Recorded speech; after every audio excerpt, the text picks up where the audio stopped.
Jadi Anda tanya ke Bloomberg dan sana, kenapa nggak fair? Tanya ke saya, jangan tanya ke saya ya. Pak, boleh nggak Pak? Kalau berarti Sorry, kalau sama asing gue agak sebel emang. Habis mereka injek-injek kita, lu gila kita. Kenapa Anda nanya itu? Anda pasti pikir saya mau melanggar 3% nanti ya? Siang Pak Purbaya, salam kenal sekalian Pak Grace dari Bloomberg News. Pak, dua pertanyaan. Bloomberg mana? Bloomberg lokal, Bloomberg internasional? Bloomberg internasional Pak. Boleh tanya nggak Pak, apa sebetulnya rencana pemerintah terkait dengan teks amnesti dan terkait dengan undang-undang keuangan negara tersebut Pak? Terutama undang-undang keuangan negara itu kan berkaitan dengan pengaturan batas defisit, batas rasio utang dan lain-lain. Apakah ada rencana terkait itu? Nggak ada kita berubah. Nggak kita berubah sampai sekarang. Kenapa Anda nanya itu? Anda pasti pikir saya mau melanggar 3% nanti ya? Nggak ada. Kalau ekonominya bagus, misalnya jurus saya berhasil, harusnya sih ekonominya akan lebih bergairah dan pendapatan pajaknya lebih tinggi juga. Harusnya kita nggak perlu merubah undang-undang untuk menaikkan defisit atau batas utang. Berapa sekarang? 3% 60 kan? Terus saya ajarin lagi sedikit. Kalau misalnya kita melanggar 3%, apakah kita tidak prudent?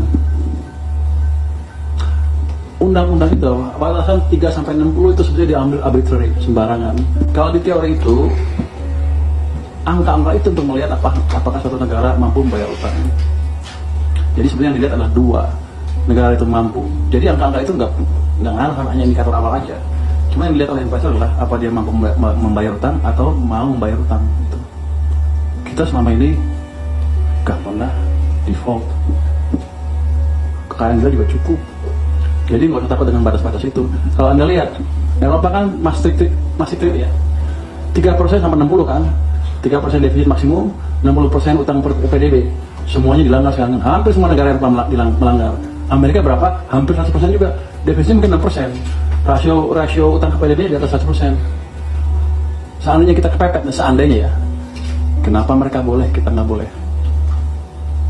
Tahun 2002, saya pernah bikin ini fiskal, studi fiskal dengan profesor Jepang.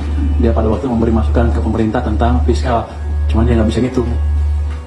Jadi dia bisa minta hitungin saya hitung modelnya segala macam.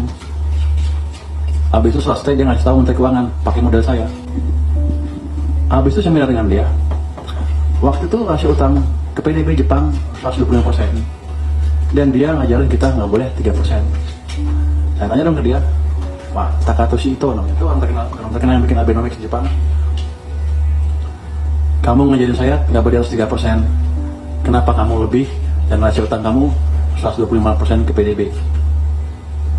Dia bilang, itu pertanyaan bagus. Tapi yang saya bisa jelaskan adalah kamu tidak mempunyai privilege seperti Jepang untuk menjalankan rasio utang ke PDB di atas 1% atau di atas 60%. Kan orang aja, nggak ada teorinya, suka-suka dia.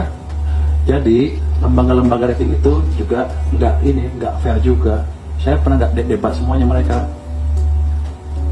Sekarang Eropa banyak ratingnya E kan, banyak nggak E dengan utang seperti itu. Kita lebih bagus kondisinya. Kenapa masih berapa? Triple B plus apa sekarang?